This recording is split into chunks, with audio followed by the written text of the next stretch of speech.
Good evening, everyone. A warm welcome to Metamorphosis, a joint initiative by Niti Aayog, Center for Policy Research, and India International Center. We have gathered today for the second program of the series, which is on future of governance. A general guideline for the audience regarding the Q&A session. A pamphlet has been circulated with a phone number. If you have a question for the panelists, please SMS it and not WhatsApp, along with your name to 99996372255.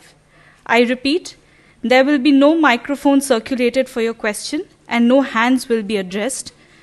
Please SMS your questions with your name to 99996372255. I now request Ms. Yamini Iyer, President and Chief Executive of CPR, to kindly make the opening remarks and introduce the chair and the panelists. During the talk, I request all of you to please switch off your cell phones or put it on silent mode. Thank you.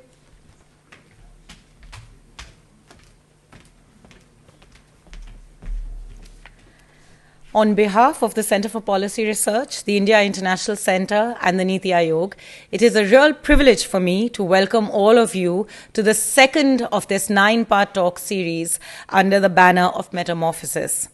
Metamorphosis is a modest effort to try and bridge the gap between the rapid transformation of technology that is changing every aspect of our everyday lives. I notice here many of you already have your phones out, looking at them and taking pictures as an example of how it's changing our lives, and our own understanding of the implications of these changes, what it's doing to our everyday interactions, what it's doing to our interactions with the state, what it's doing to our interactions with the market, and what it's doing overall to our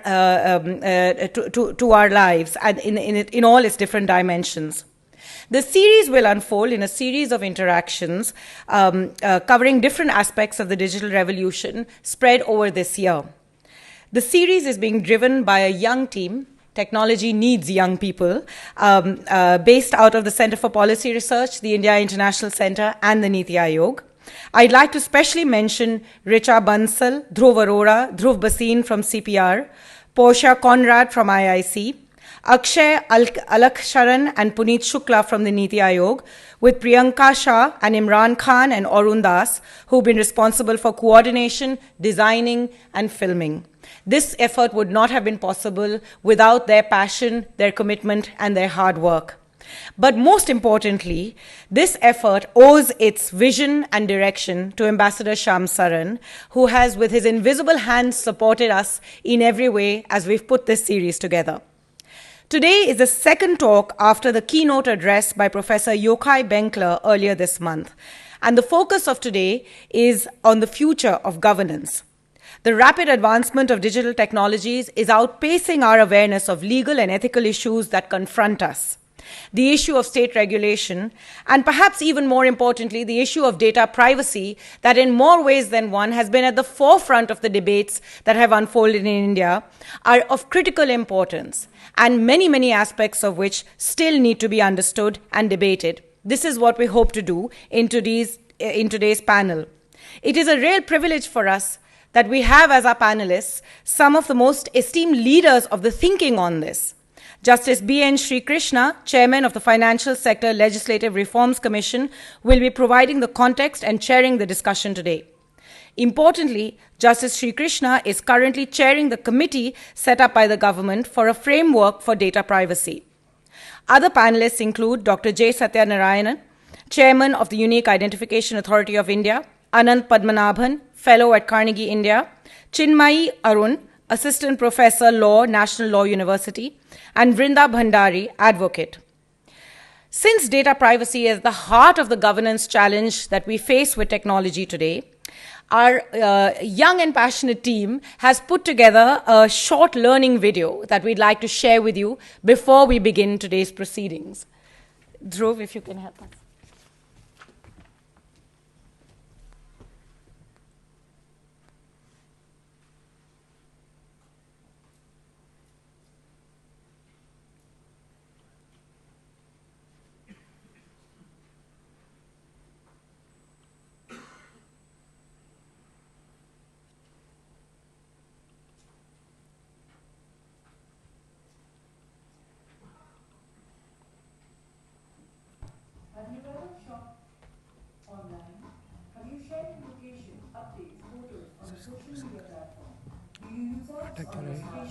Everything you do online is recorded as a data point, collated into individual profiles, creating your digital footprint. This information is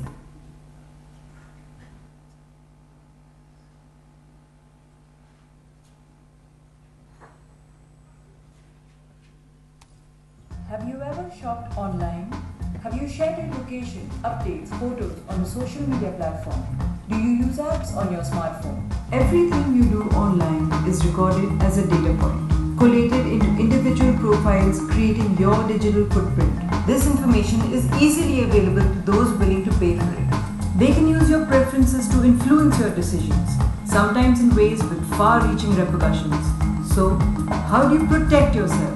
By increasing privacy settings on your profiles, reading terms of services carefully, not agreeing to sharing unnecessary data, exercising personal discretion in sharing information. But is that enough? Not really.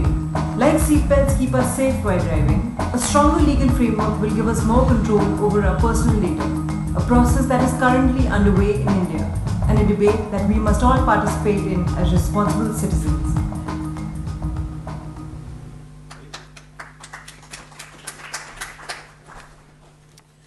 I would now like to call upon Justice Sri Krishna to set the context for the discussion today.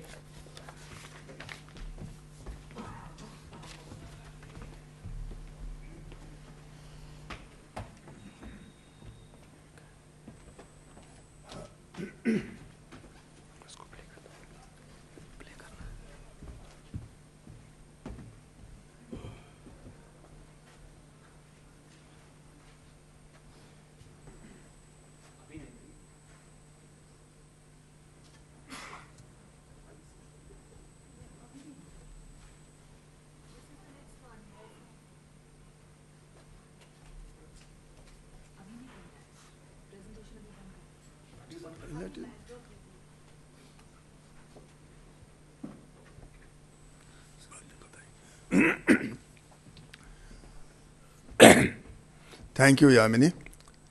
A very good afternoon to all of you present here.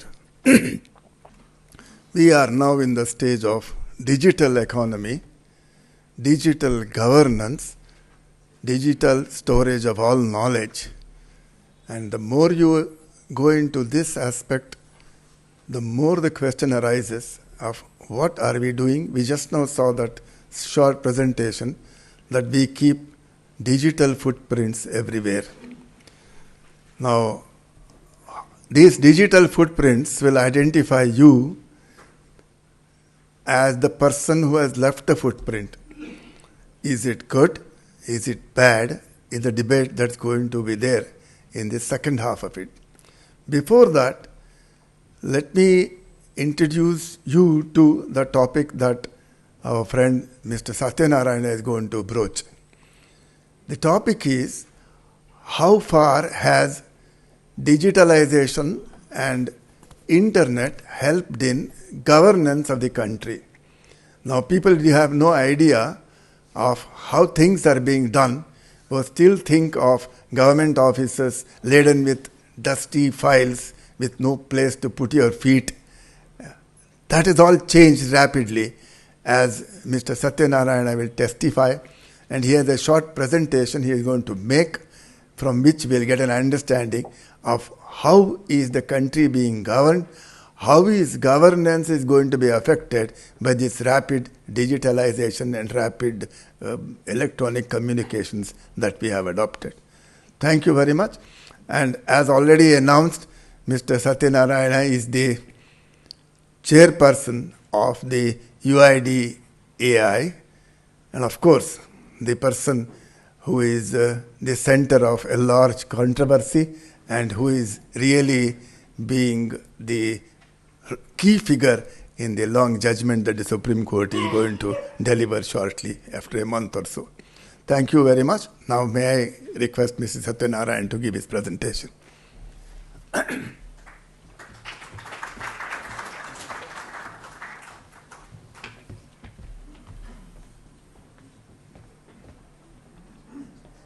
Keep it on the home. Can I switch on the slide? Yeah, I can. Yeah.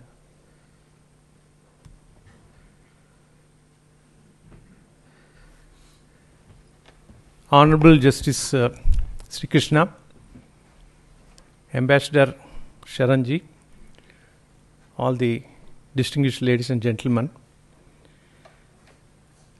Really, it's a privilege and pleasure for me to be here this evening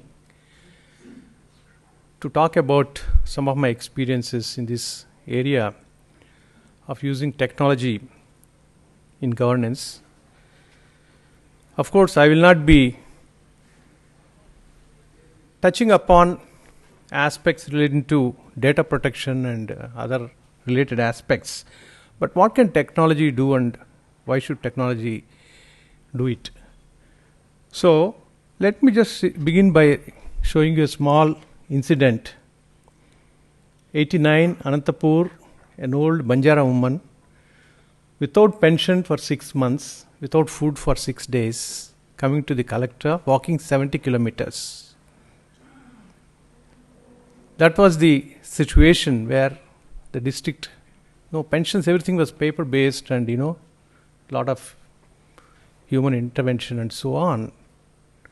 I happened to be, of course, the collector of that district at that time, and we had done. So, what can technology do with empathy as the main theme? So, we created the necessary systems for streamlining the whole thing at that time. Lot of water has flown now.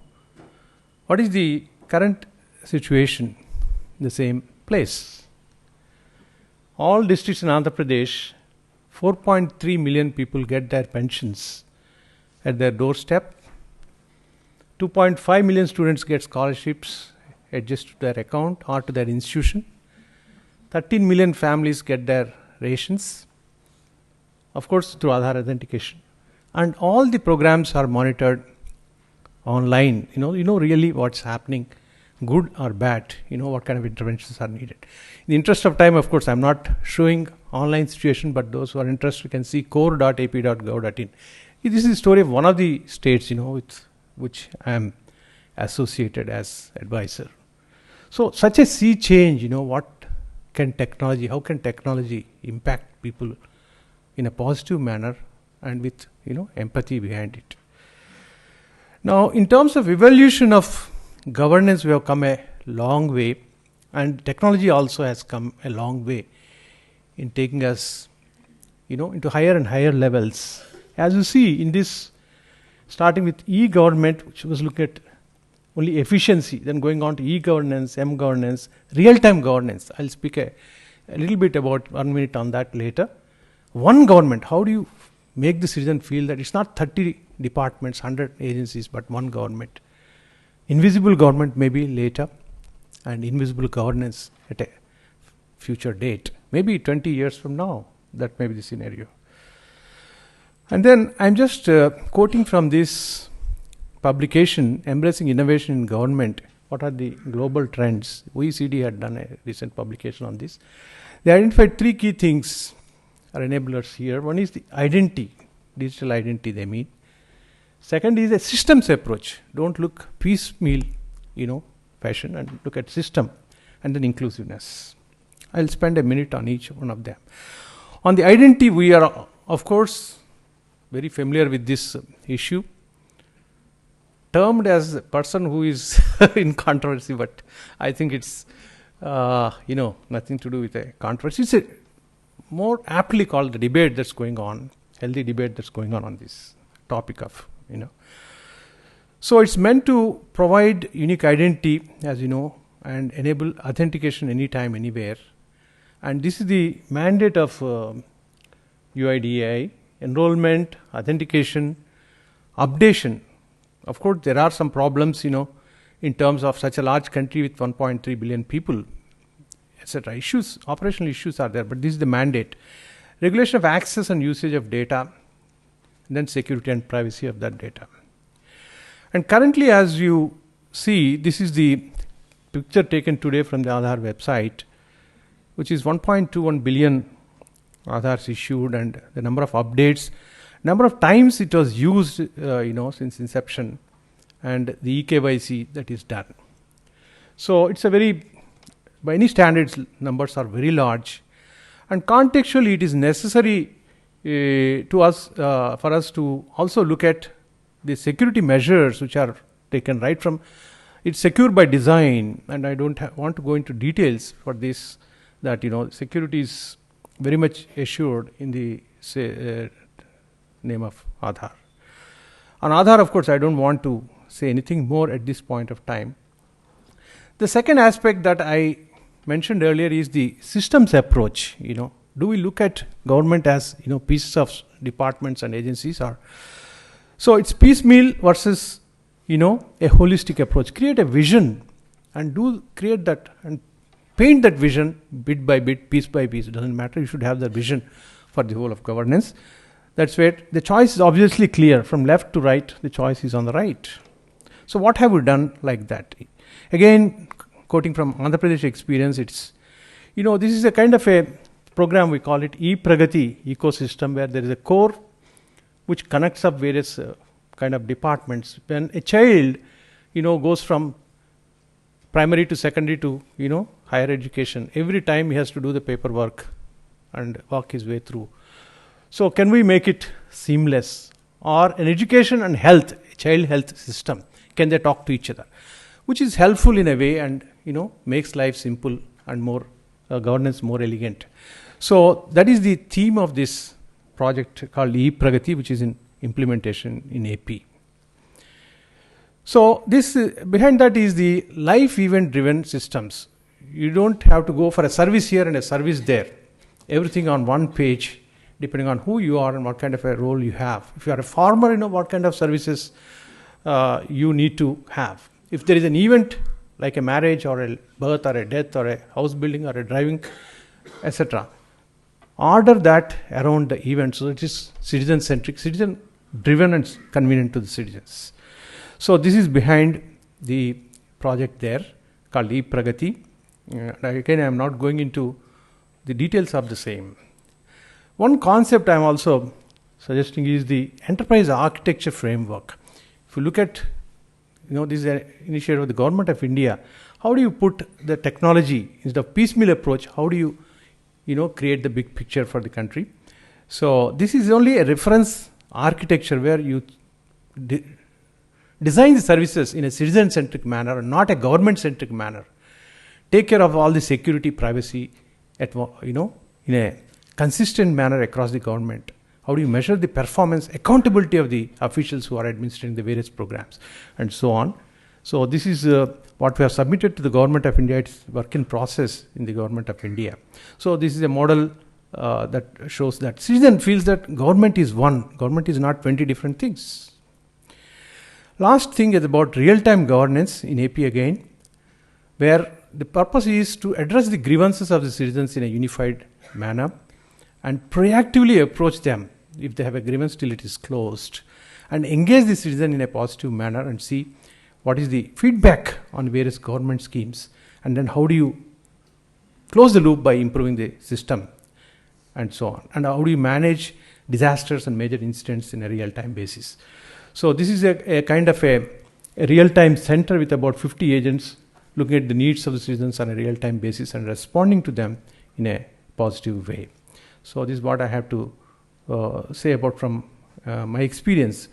Long and short of this is that technologies can be used in a very positive way, in a beneficial way, in a way that really impacts, empathizes with the needs of the country.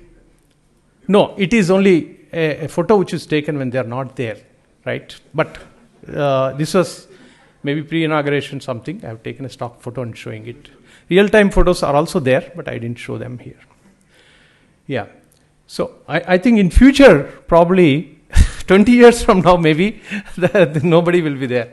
But currently there are people and human beings behind that.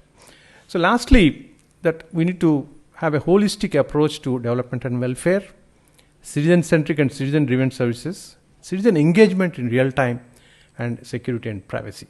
Key things. Thank you very much.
Friends, we just saw an interesting presentation on what technology can do to empower citizens, improve their lives, and make it more livable.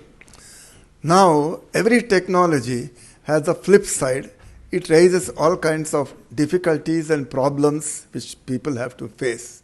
One of them is this difficulty with protection of data. Now, what is data? Why it needs to be protected? Who owns it? Who is entitled to control it? Are issues that are going to be debated now. And we have eminent panelists here, starting from nearer to me, Brinda Bhandari, an eminent advocate. Mr. Satyanarayana, of course, we have already met. Then we have Mr. Anant Padmanabhan. Then we have Chinmayi Arun, whose credentials have already been talked about by Yamini a little earlier. And I shall play the role of Narada, trying to incite them to come out with something that is interesting. Thank you.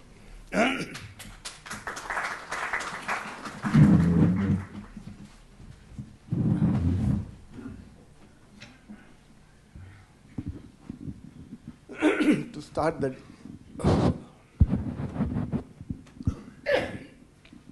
it is said way back long ago, Vade Vade Jayate Tattva Bodhaha. So every debate gives rise to some kind of enlightenment. I hope that that is true of today's debate also. So, shall we start off with Chinmayi? Chinmayi, now before we get into the controversial aspects of data protection, would you just enlighten us on what is all this talk about data? Why is it necessary to control it? What is all this big issue that is going on?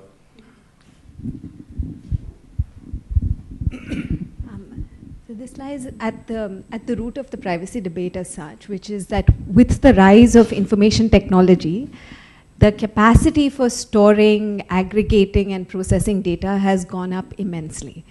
And so we've got this situation in India where you can see that on one hand, you have data collection in the form of mom and pop shops and their registers in which they write down your details, all the way up to Aadhaar, which is a government database that spans multiple services, many citizens, various details that it picks up, to services like Facebook that have not only data that you enter, but also imperceptible collection of data like what did you like, how long did you read something. And the aggregate amount of this data, it tells a story that previously people were not able to see as easily without putting all of the data together. And that's really why data protection is increasing in importance with the amount of data that we're able to store, but also with the new ways in which we're able to use it. So with Facebook in particular, you might have noticed that algorithms are now able to process data in ways in which human beings can't predict. And that leads to even more challenges in terms of the harms that human beings might suffer as a result. And so that's why data is controversial. Anand, why is it necessary that data needs to be protected in the first place? Why can't data be strewn around? What's the harm in that? So I think there are two sets of harms there. One is the traditional set of responses back to the late 90s when there was this whole discussion about do you need a law of the horse, right? And you're dealing with contracts eventually.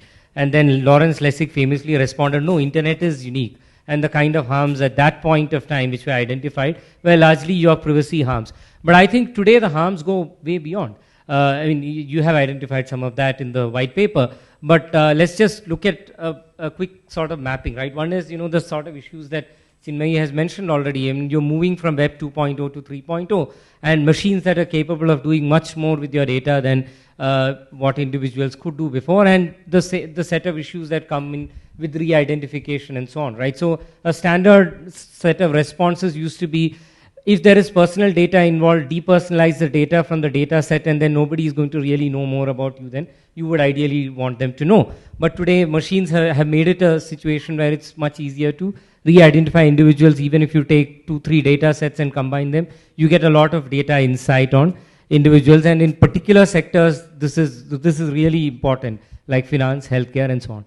The second set of issues, which I think are equally important, is what's happening with algorithmic decision making, the possibility of bias, right, creeping in. And I think there again, you need to make a distinction between use of algorithms for public decision making vis-a-vis private decision making. So how Facebook uses your data, while obviously can be problematic in certain situations, is much less problematic to me than if the government were to use multiple data sets to decide on policy insights for education and so on, and if bias were to creep in. So how do you then avoid bias? So that's one set of harms. The third set of harms, which I think is very important for India particularly, is that with Web 2.0, we have to keep in mind that we were largely consumers of all these services. With Web 3.0, on the other hand, there's a huge potential for India to innovate. So to innovate today in this whole Web 3.0 kind of milieu, you really need a lot of data for our startups to play with. And I feel there is a huge possibility of innovations harms occurring simply because there are data silos being created today. I mean, look at the number of acquisitions your Google, Amazon, Facebook, and Microsoft and Apple have basically done in this space, right, in the last 5-6 years. I mean, anybody who pretty much emerges like a competitor or is going on the cash burn model but has some interesting mobile app which captures a lot of data, these guys basically want to acquire them. And what could happen over time is that all this important and exciting data on, medical, on your health, on your location, on mobility, all of this, particularly the key sectors, right, education, mobility, healthcare, agriculture, and so on, there is huge potential of all this data getting siloed in particular, with particular companies. And there the fear is a clear innovation harm. So I think in all these different ways, we should all be interested in what companies are doing with our data and what the state is doing with our data. Yes, all right. Now that the dangers of data have been, not protecting data have been highlighted by Anand, what do you think, Vrunda, how do you think it can be minimized, the danger to society of danger of data being strewn about without any control over that? How does one really control the issue?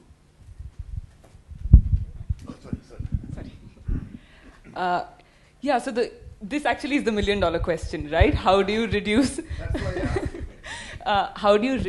the data risk? And I think it has to come in from different ways. So obviously one of the things is we need a data protection law. That's obviously something you've been working on.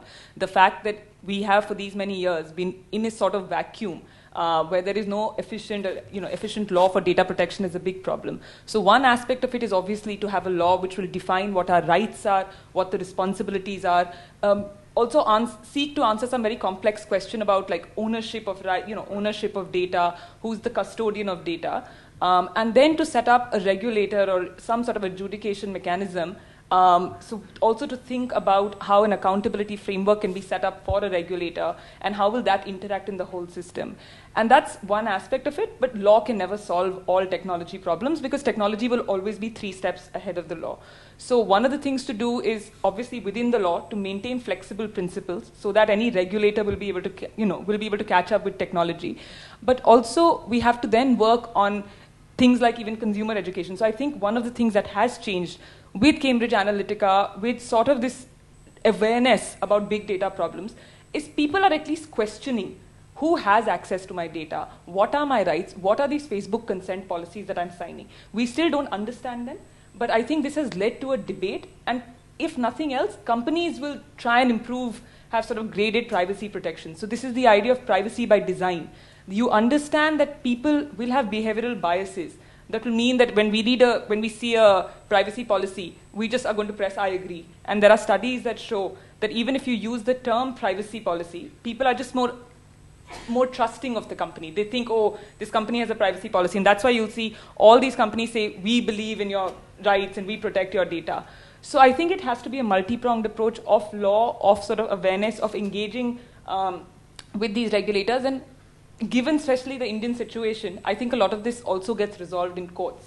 So interestingly, WhatsApp was taken over by Facebook, and then they changed their privacy sharing policy, and now the Supreme Court is listening to that issue.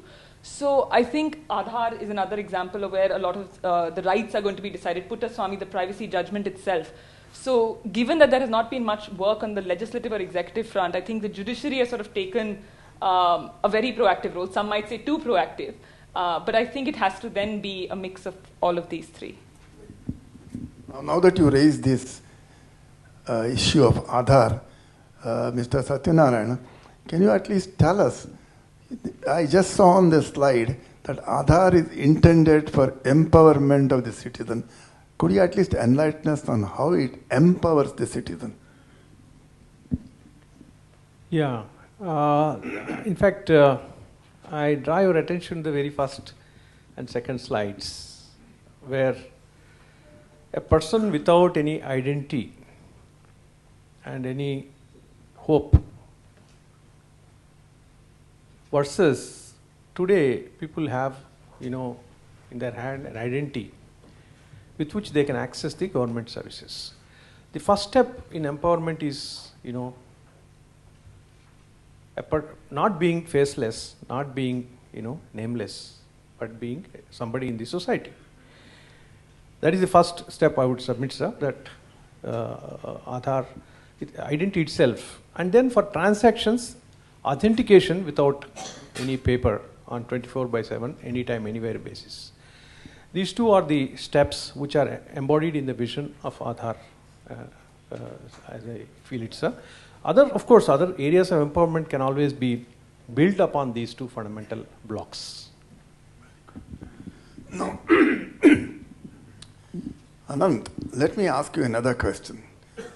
This more philosophical or jurisprudential. Some people say data is property. Some people say it's only a legal right. Now, which of these views is better to be adopted in order to have an effective data privacy regime? So, I think the question is truly jurisprudential, because then you have to go back to what is property, right? Is it an exclusion right? Is it a bundle of rights?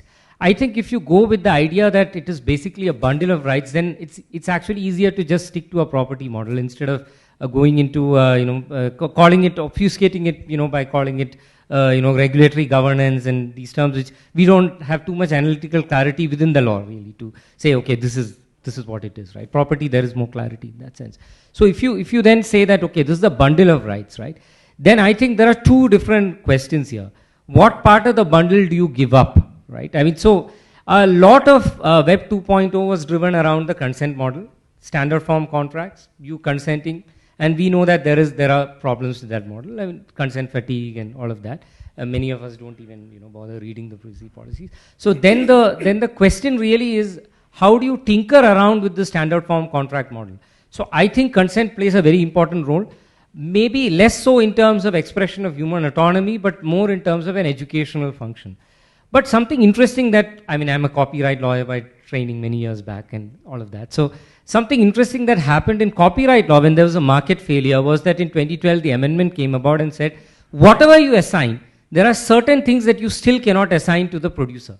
And the reason was that the music composers and lyricists were pretty much at the mercy of these guys, right? That's the industry structure. And today that's the same situation that I face when I deal with a Facebook or a Google or any mobile app for that matter, really. Forget the big players, even the smaller guys, right? They take everything that they want, pretty much. The services are free and I give it. So the question then is, can you work around with the property assignment model to bring in restrictions on what you would still assign or what they can still take despite the fact that there is consent and you have pretty much agreed to everything in your privacy, in your contract with your data company. So I think property gives you a hook to think about slicing up everything that one could do with the data, saying that a few of these things which are core to the running of that particular business, which have been identified at the point of taking your consent, are assigned, while certain other things which could be potential uses of the data which emerge through data processing in the long run, over time, etc., those you need to come back to rework your contract, or in some cases you simply cannot have a monopoly right over it. Coming back to the point I made initially about innovation harms, right? One possible way to address it is to say that when it comes to core sectors like mobility, healthcare, and so on, nobody really owns this data except for that particular limited point of doing your business. But when it comes to sharing this into a data pool, which could be government managed, which could be a data escrow or whatever, you have to think about how you create these markets or create these third parties who basically hold this data and can then deal with that data with startups who can innovate using that data sandboxes as the TRI calls it. So this sort of model, I think, is particularly important, and all of this can only happen, in my view, if you have a property understanding of data, essentially. You talked about consent, right? I want to put this question to you, Chinmay. What is the role or relevance of consent in the structure of a data privacy law? Why do we talk about consent at all? Are there not situations where, for example, when I walked in, I'm sure there is some security camera which takes my photograph, which is my data. So how relevant is it in this context of data privacy? I think this consent model is exactly the reason that thinking of data as property is a little dangerous. Yochai Benkler, if anybody witnessed the end of his lecture in the previous session of the Metamorphosis series, he addressed this a little bit. He pointed to the simple concept called externalities. So he said that if we always think of privacy in terms of data and in terms of the idea that you can choose to part with your data and that is empowerment, then we are ignoring the fact that a lot of citizens who make this choice do not have full information about how it's going to affect them. So to give you an example of a database, a citizen might click yes on a series of apps, or worse still, agree to part with their data to get essential welfare services, which they should be given anyway. That data might be collected. It might be shared with companies for innovation. I feel like this, the innovation question which Anant brings up is very important, because there's a tension sometimes between citizens' rights and the enabling of innovation. But that innovation is often business-driven and profit-driven. And so the innovation that might result is that as a result of collection of data, people that are poorer, people that are disempowered, end up having to pay much more insurance fees in order to access healthcare services, or end up not being able to get loans to buy their homes. And so this is why consent has a series of problems with it. One is that there are situations in which either for government delivery of services or even for private delivery of services, you're told that your consent is being asked for, but you don't really have a choice in the matter. You will end up consenting to get the welfare service or to access a network on which your entire community is, so it's not like you have an option to quit it. And the second problem is that you might feel like you understand what you are consenting to. You might say that it doesn't matter, I can tell you where I live, how does that make a difference? The way it makes a difference is where you live is a signal point to what your economic status is in society. And once you're flagged that way, it might end up affecting the ways in which service is delivered to you. Just before I hand over, I want to point to what one might call a dystopian scenario, but it is playing out very near us. China has set in place this thing called the social credit system. So everything that you do, every detail that is collected, allegedly with your consent, ends up affecting your life profoundly, and that is a problem with consent. Yeah. All right. Now we talked about consent. Vrinda, let me ask you another question that's equally important. Now, assuming consent is not there, there are several situations when you will be faced with a situation where either you consent or you don't get a service. Or give me a simple example. You are driving along a highway, there are cameras which are recording you the speed at which you drive. The choice is either you take the highway or you just stay at home.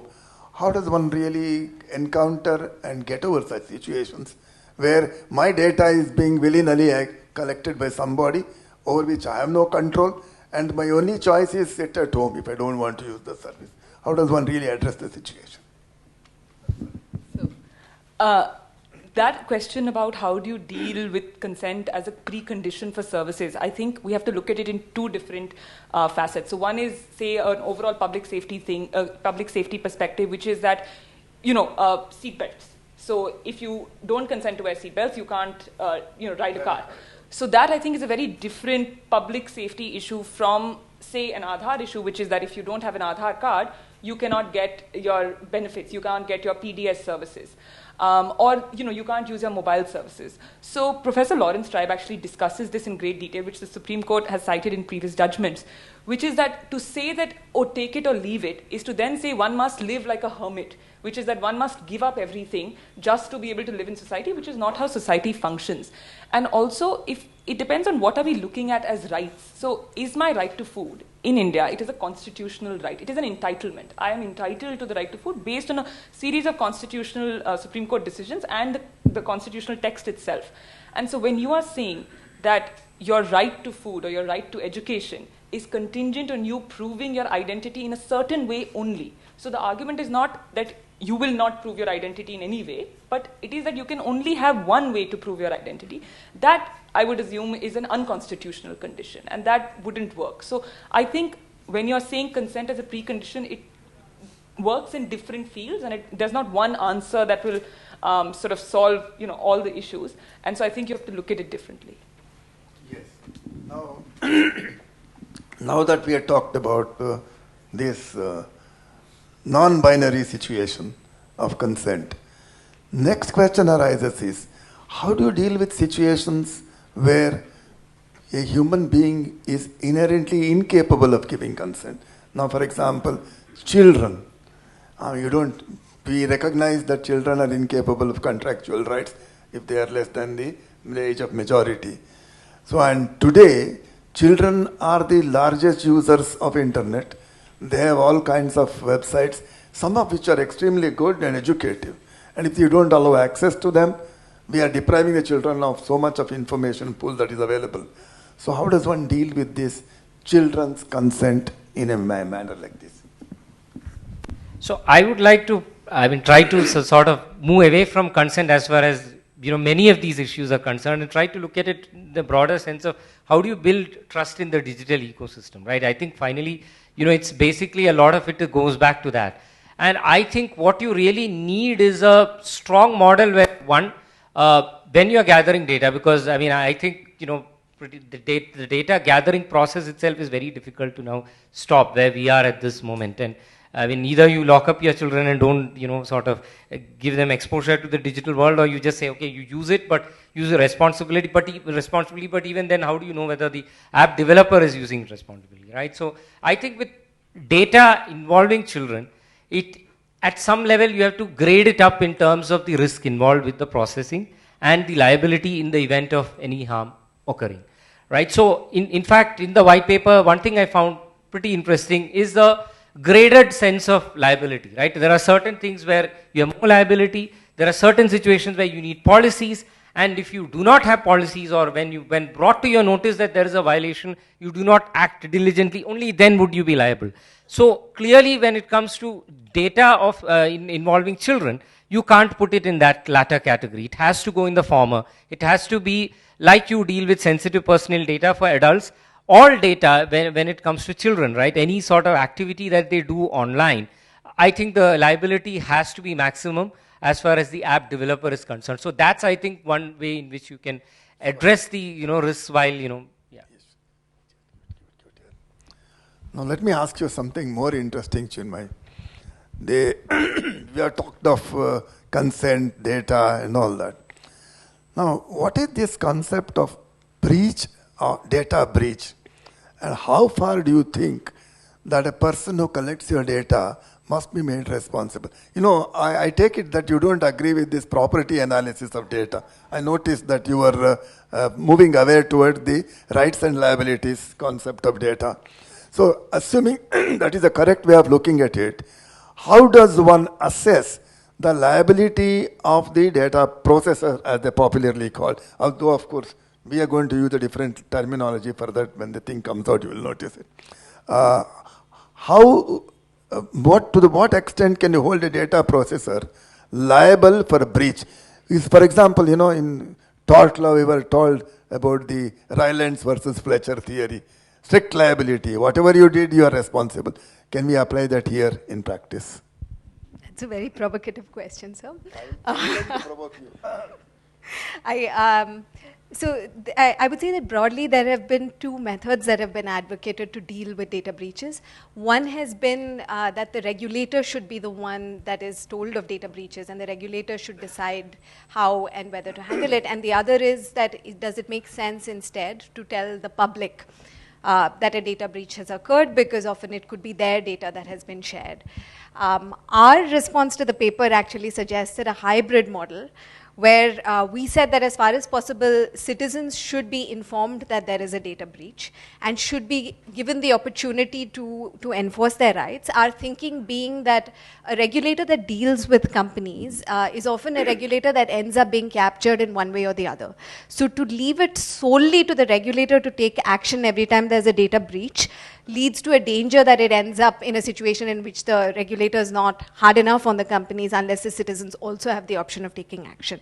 However, to leave it solely to the citizens might mean that they are not always in the best position to evaluate how serious this data breach is and to respond to an overload of information, which is what companies might end up sharing. So our response to that question in your consultation paper was ideally both. And that we should look at it, and actually at much of what we devise, and have the option of revising it in a few years, because whatever we come up with, it will not be perfect, and there will be mistakes. So it would be helpful to have the option of saying that, okay, this is the place in which the system is failing, maybe we should change it. So therefore you agree with my first statement that vade vade jayate tattva bodha. You keep on debating it, you will come to somewhere nearer closer. You will tend to the truth, as Anant will call it in mathematical terms. Always. Okay, now let me ask you. Sorry, I can't read it from. I see, thank you. Yes, I'll have another round of questions. Now, Brinda, now that she's talked about liability, now, data is not necessarily collected by one person. I might collect data, and for processing, I might be unable to process it, so I pass it on to somebody for sub-processing, like subcontractors. Now and then it happens that the data travels from me to the 10th person and there is a breach at his end. So in a situation like this, it might happen that I might be $1 billion business, but the end person may be only Raste ka chai wala. In such a situation, is it fair to drive because somebody asked me, he said, I don't know, I gave it to him, he is the one who messed it up. So from the point of view of the data subject, who should be held liable, me or the last person? So I think from the point of the data subject, it would have to be you, so the primary data collector, in my view. Because I, as an individual, am giving my data to some company. Assuming even that I've read all the privacy policies, I believe, or as Anand says, trust. I trust that company. So I'm giving my data to you. Now, how you process my data and how you share that information further is actually not clear to me as an individual at all. It's never mentioned in the privacy policy, especially with the way sharing occurs in algorithms and AI happens. It's completely unknown sometimes even to the company itself. And so I think to say that I have to go after the 10th person is too much of a burden to put on me, because also that will then enable the original data collector to just leave your hands off, say, oh, I've given it forward. So the way to, when a company takes my data, they say that, oh, if we pass on our data, we will ensure that they comply with our standards. And so then it is between them and the 10th person as to how they will figure out their inter se liability. But that should not preclude me from being able to sue you as the original data collector. And then they themselves, depending on their sharing and their contractual arrangements, will be able to figure out their liability inter se. Let me again ask you a counter question. Again, going back to the model of the tort law, where there are joint tort feasors, the normal rule has been joint and several liability. Will that not apply here? And inter se liability is, of course, depending on their amount of negligence on their part. So the joint and several liability could apply, but then that would involve me as an individual knowing how the data has traveled between those 10 steps, which I as an individual will often never know. I just know I've given my data to Google. Now, how Google shares it forward is not known to me. So in that sense, there is going to be that hitch in me being able to, who all will I bring in the net? So I will know where the data breach has occurred, and I may know who I gave my data to, but the steps in between are not known to me. So I think that is why, I mean, a joint and several liability might work, but that would be one problem in terms of how you would bring in everyone within the system. It's always preferable to catch the goose that lays the golden egg. All right. Now the next question. You talked about silos of data. Anant, I remember you using the word. Now, what is happening is, in today's world, all kinds of silos are created. I go to an airplane company, they have some data. I go to some restaurant, they have data. I go to stay in a hotel, they have data. I come to the IISc, they have my data. Nothing objectionable in that. And I go to my shopkeeper, he has data, maybe either in his register or in the computer if he is smart enough to have a computer. The question that really bothers me is, what if there is some method by which all this data can be aggregated, which sometimes may work in the sense that it will predict what I'm going to buy, what I'm going to eat, what I'm going to read, where am I going, whom I am visiting. Sometimes it is good, sometimes it is bad. So what do you think is the best method of ensuring that there is no such aggregation which will give rise to some kind of predictive analysis of my behavior? So I personally think that we are at a point in time where it's pretty difficult now to say, let's not have aggregation. I mean, it's the benefits and the costs are coming from the same activity, right? So there are two different issues. One, the data remaining in silos has some advantages, right? I mean, if you do not have it all with one particular entity, right? But then the question is, if it's 5 different silos, right, is it better than or worse than one silo? I mean, for instance, I'm talking about the big 5 here, right? I mean, even if there is a lot of data in IIC or in other organizations, really what matters today is the data which resides in these few companies. I mean, let's be honest. So I think the solution again cannot be breaking them up. I mean, I'm not a huge fan of that model. There's a lot of conversation now happening on that. Let's break up, these entities. So I think there has to be some internal mechanism, and that has to go on a co-regulation approach. By which I mean that if a Facebook has 200 companies, right? I mean, part of the reason they have acquired these companies is that, they have huge innovative potential. Part of it is that they can then get a, composite view. I mean, we can see it happen, unravel right in front of us on the WhatsApp privacy policy being changed, right? So now on these things, I think the answer has to go to a restriction on what consent can get these companies. I mean, the logic today with WhatsApp is that, right, you agree to use this particular service, and once you agree, and I take all this, data, or you are engaging with this particular app. Tomorrow I can decide, to share this with Facebook, and then you decide whether you want these services or not. Now, this is such a convenient answer because network effects have already been created, right? I mean, these companies are finally built around network effects, where all of us are on WhatsApp now. There's a different competitor. You're not going to port to that competitor, even if data portability is theoretically possible. Right, so I think the answer will have to be a co-regulation model where these entities come up to the Data Protection Authority, say this is what we are doing in terms of data sharing within our organization, within these 200 entities that are owned by us, and then the Data Protection Authority will have to look at whether the data aggregation possibilities are harmful or are potentially harmful. So it requires a sort of anticipatory governance here. I don't see any other, sort of response. Let me ask, taking up from where Anant left it. Now you have a situation where there are these silos created. Now, different types of data resides in each one of these silos. He says aggregation is impossible to stop. The juggernaut has moved already, and it's moving pretty fast thanks to technology innovation. Now, what kind of legal system can be brought into effect in order to ensure that this aggregation does not result in profiling of a citizen? And I'm telling you why.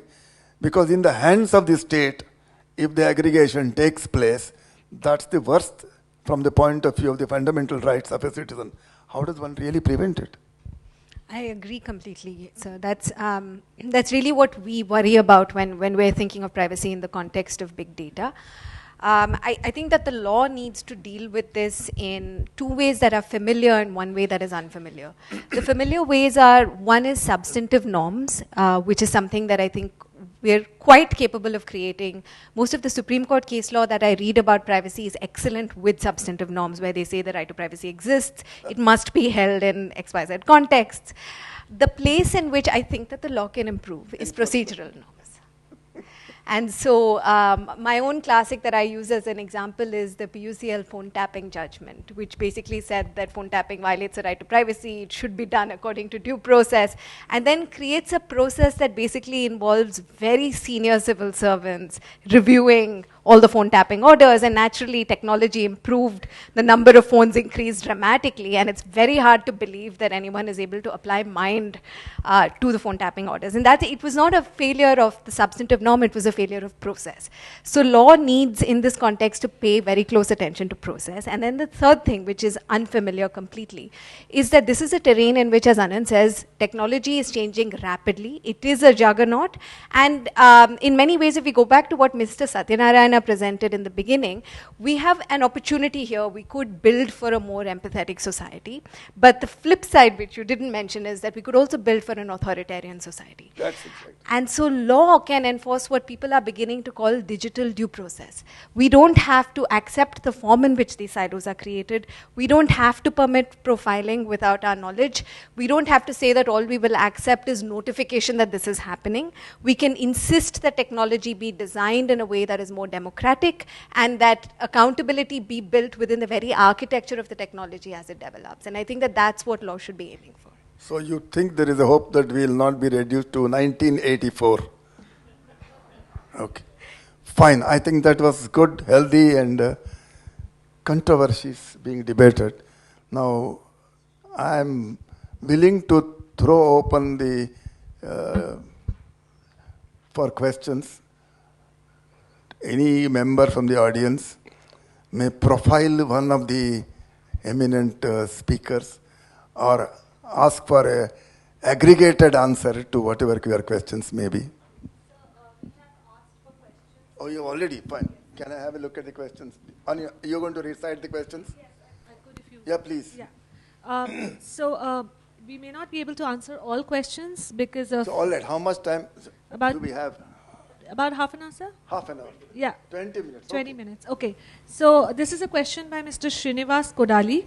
Real-time governance and surveillance both need personal data of citizens. While the intelligence and tax authorities need personal information of citizens, it is still termed governance. Where do we draw the line between surveillance and governance? Especially when states like Andhra Pradesh are collecting location, medical information, and religious beliefs data to build 360-degree profiles of citizens in the name of real-time governance.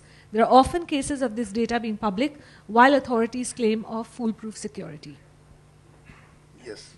Shall I answer this? If I answer it, it'll look as if it's an answer that's going to come in the report.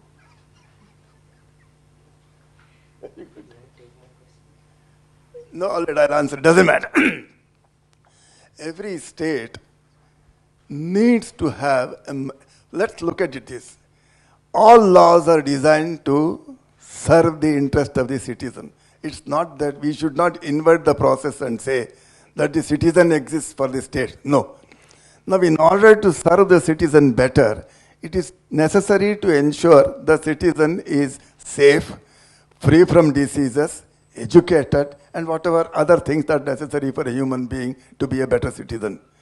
One of the reasons why surveillance becomes necessary is that there are good people in society, bad people in society, there are terrorists in society, there are education professors in society, and there are judges also in society. Therefore, in order to make sure that you chase the wrong person, you must know at any given time what that wrong person is doing. That is surveillance. Of course, there are people who run away to foreign countries after running up huge debts in banks in order to ensure that that doesn't happen. It may be necessary for the revenue authorities to keep tabs on them. It may be necessary to keep tabs on people who are making crores of rupees by underhanded shady dealings. Now, that is legitimate interest of the state for the benefit of the citizen. It's not that state is going to get any profit out of it. Now, only thing that needs to be done is that what is called is the purpose limitation. You want this data, for what do you want? You want to ensure that his income tax is paid, take that data, insure it, afterward shut up and don't do anything with it or give it back to me. There is also this concept of deletion of data after the purpose is over. So to that extent, it is legitimate governance. Governance requires what? Yaeva yatnaha kriyate pararashtra vimardane saeva yatna kartavyaha swarashtra parirakshane is what Mahabharata told us long ago. So whatever efforts you are doing in trying to send your armies to your neighboring state to conquer them, please make sure that you do it to your own citizens and protect them. Protection of citizens is a fundamental governance, which is exactly what governance is. So the next question is informed consent, within quotes, a suitable core principle for data policy in India? Indeed, in this age of cognitive hacking, is this passé even in the most advanced countries? By Mr. Anupam Khanna. So informed consent, I would say, is necessary but not sufficient to be as a basis of any data protection framework. And you have to have something which is sort of a consent plus framework. There is now enough reading and enough literature on the fact that consent itself, and informed consent itself, is probably not possible given the complexity of policies, or that at least citizens will not read the privacy policies. So consent has to still be there as a necessary basis, but you would need other areas and aspects of the law to be strengthened. And that could be in terms of just transparency, that could be in terms of accountability, that could be in terms of a data breach notification, as we discussed, having a privacy by design. So the other elements of the law will become as important as consent, whereas traditionally consent was seen as the answer to everything. So just an addition to that, I think the way you inform is also something on which there is a lot of interesting discussion. I think one of the things I would say is I find a lot of thinking around sticks in the white paper, and generally penalties and all of that, and which is, I think, very important. The SDPI rules don't really have any of that. But I would also say that we need to think about carrots, right?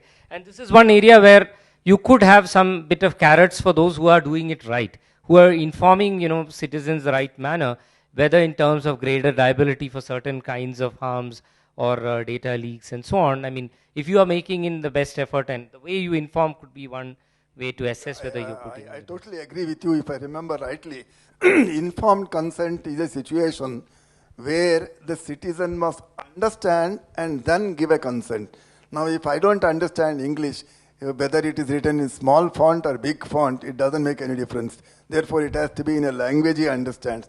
And in our country, there are people who don't understand any language in writing. So what do we do with them? There may be a pictorial representation. For example, if you say tobacco is harmful, a cigarette is shown with a cross on that, skull bones, poison, or in the good old days, I don't think many of them will know it, there used to be a red triangle, hum do, hamare do, and all that. So this kind of representation is also a manner of inducing informed consent. After understanding, if the citizen says, I consent because of he understood it from the picture, fine. Otherwise, no. So this actually dovetails with the next question, if there's anything to add. Referring to the Aadhaar controversy, how does one strike a balance between e-governance and data privacy by Devika? Do we want to add? E-governance and data privacy. Yeah. Why are they two immiscible things? They both should go in hand. There is no difficulty on that. Aadhaar controversy. Now, I don't want to talk about Aadhaar because I don't want to be slapped with a contempt notice by the Supreme Court. Let the Supreme Court decide it one way or the other. But as far as I can see, e-governance and Aadhaar are hand in hand. They are not opposed to each other. Sure. This is a question which is more technical in nature. While downloading apps, they ask for permission to access our gallery, messages, and other information which is not necessarily for them, and we have to accept these conditions. This is not free consent. So, what can be done about this? Did you follow the question? I didn't follow the question. Maximization question, basically. There is the data maximization. No, but Do you want me to repeat? Yes. While downloading apps, they ask for permission to access our gallery, messages, and other information which is not necessary for them. Oh, yes. And we have to accept it. So this is not free consent. So what can we do about This was a question that was addressed to Vrinda, and she rightly answered it by saying it's not a situation of all or nothing. You see, the situation of all or nothing is not possible. It's not your way or highway. Therefore, it is possible to make sure that your consent can be partially to something and partially against something. So let's take a simple, I'll give you a simple example. Now let's say there is what is known as this Gaana, some app right now. I don't listen to Hindi film music, but I know that it is there. No, app, Gaana. Am I right? All these girls will know about it. There is. Okay. Vrinda is sure that there is. Now, if Gaana wants to know whether I should go back to Pankaj Malik's music or I should go to Rahul Burman or whoever tells me something, present day music, that is understandable because it's my preference they are going to cater to. But if they want my picture, my wife's picture, my children's picture, I'll say, why the hell do you want this? What has that to do with my music preference? And if they want to know my sexual orientation, I don't understand why they want this. That is why there is this concept known as minimal data and data purpose. For what purpose do you want? To cater to my music taste. Ask me only questions. Do you like classical music, jazz music, European Western classical music, Hindustani music, Carnatic music? Fine. Don't ask me about other things which have nothing to do with it. That is the whole idea. So maybe this can be the closing question given time. How do you define data sovereignty in the context of India? Again by Mr. Anupam Khanna. I think I'm going to make her answer this complicated question. Oh my God. Yes, Professor. It's a very important question. I think that we've discussed many dimensions of it through this conversation. So since I have been given the last word, I'm going to repurpose this question to suit my own ends, as I do sometimes. There's been a lot of pushback, I understand why, from those that are interested solely in innovation and specifically innovation for business. In terms of pushing for data sovereignty, we're empowering you by permitting you to part with your data so easily that you barely think about it, the idea being you barely think about it. I think that the Supreme Court has spoken loud and clear in Puttaswamy that at the core of privacy, it is a fundamental right. And that means that even if you want to part with your right, you can't always contract out of certain kinds of fundamental rights. And that lies at the core of data sovereignty. And so the thing is that if we're building a system that encourages citizens to supposedly consent, supposedly even offer informed consent to a system that is going to be harmful and that is going to affect their rights, that's not something that we can permit under our own constitution. So I would say that data sovereignty is a great branding term for something that is not quite sovereignty. We do actually have some time. Should we go with... Can I add one small point to that? The other interesting branding exercise is a lot that you hear a lot is digital colonization, which in some interesting sort of ways goes back to the whole data sovereignty issue from a different vantage point, which is that of do the servers need to be located? Again, very controversial issue. I mean, there are no clear answers here, but there's only one thing I would like to say. Among all general purpose technologies, there's something very unique about the internet, unlike electricity and water and so on. And the interesting thing there is that each regulator or even each company dealing with it, depending on their zone of influence, can actually change the core nature of the asset, which is actually kind of unique to the internet. Like you cannot change electricity because somebody in Tamil Nadu Electricity Regulation Commission decides a particular tariff rate. Electricity will remain electricity, but internet will change. If Facebook Free Basics is rolled out, something that we come to relate to the way the internet is defined as an asset changes. And the same thing happens with data localization. So I think we should be extremely careful when an organization like the Reserve Bank of India passes a one-pager, says all financial data has to be located in servers in India. I think this is something we need to be extremely careful about. From the encryption policy, I've been noticing this. One guy sitting in one particular department decides that I'm going to decide the fate of the internet. This is very dangerous. If you want to go data localization, let's all sit together, let's all decide, okay, this is what we are going to do. We are going to be China. But let it not be one particular institution or one officer in an institution. That's extremely dangerous. Thanks. While I agree completely, but I want to come back to something that Justice Sri Krishna asked early on, and I feel like we both didn't answer directly. You asked us about strict liability, and I think that speaks to, so just to be clear, I would agree with Anant that I think that it would be pretty unfortunate if we should come up with a law that says that all data should be held in India. But Brinda earlier highlighted the problem of what happens if data changes multiple hands and our data lands up in another country and we are told that, okay, sorry, we contracted it out to them, we don't know what our subcontractor did, there's a leak, but it's not our fault, it's 3 companies removed. And that is where strict liability becomes important. The company that collects your data has to be held liable for what happens with your data. If it chooses to enter into contracts with unreliable third parties, that should not become the citizen or the consumer's problem. It's something like this. I give my car to somebody for repairing. He hands it down to a mechanic. The mechanic messes it up. And the garage owner says, it's not my responsibility. I'm the one who's going to lose in the bargain. Yes. Now, data sovereignty has 2 dimensions. One is, who has the ultimate right in the data? Who is the sovereign as far as data is concerned? And from the point of view of the country, does the country sovereignty extend to the data generated in the country? Now, Anant highlighted one aspect of the Reserve Bank's circular, which said all financial data must be preserved here. Now, there are again 2 arguments. One is the extreme China argument, saying that whatever happens in this country, it remains within these closed doors, it will not go out.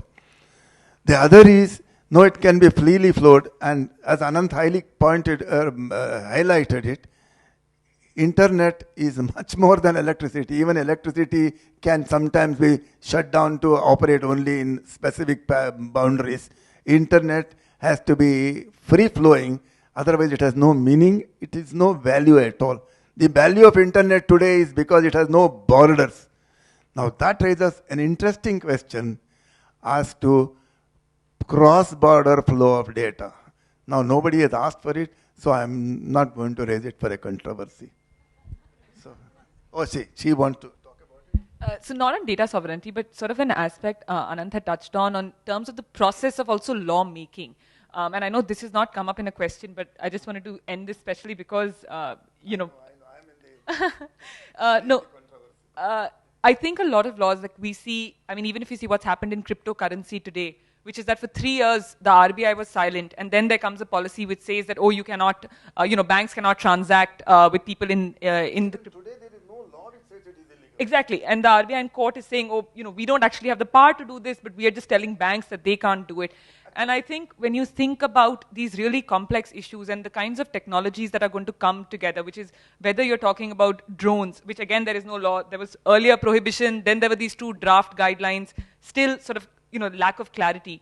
We need to have proper public consultations. And so I think what Justice Sri Krishna has done, which was very good, was to have this long consultation process, was to do actual panels after the consultation process. And I think we should think about, especially in an age of technology, when we are going to be grappling with difficult technological issues, and there is a regulator in place, to have a lawmaking process that involves public consultation, prior consultation, as just an aspect of every regulatory process. So I just wanted to sort of... We'll wind up by a last remark I have to make. In the early years of the pioneers in America, in the Wild West, the principle was shoot first and then ask questions. So our regulators are smart. I don't understand, therefore I will ban it. That is not going to help the citizen. We want this country to progress. The regulator must understand the technology behind it, the economic reasons behind this, and the benefits that flow from any particular innovation.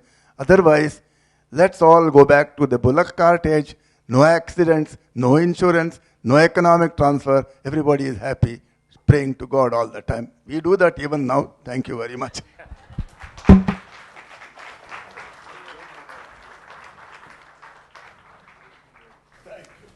Yes. Well, ladies and gentlemen, today's was the second session in this series of metamorphosis, talking technologies. I see many people here who attended the first lecture, and I'm sure you'll all agree that the series began on a wonderful note, and today's was just a testimony that what is going to be the future in the coming series. This was on future of governance, but as you all heard, it covered a very, very wide array and very, very wide canvas. And I'm sure by the time we are midway into the series, digitally challenged and ignoramuses like us will not say wide array or broad wide canvas, but we'll say it covered a very broad bandwidth of issues. And it's my privilege to propose the vote of thanks today. I would like to begin by thanking Honorable Justice Sri Krishna, who chaired today's panel discussion.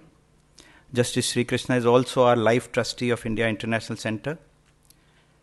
And today's discussion was made so stimulating, was, sir, because of your deft handling and the format which you gave. Thank you very much, sir.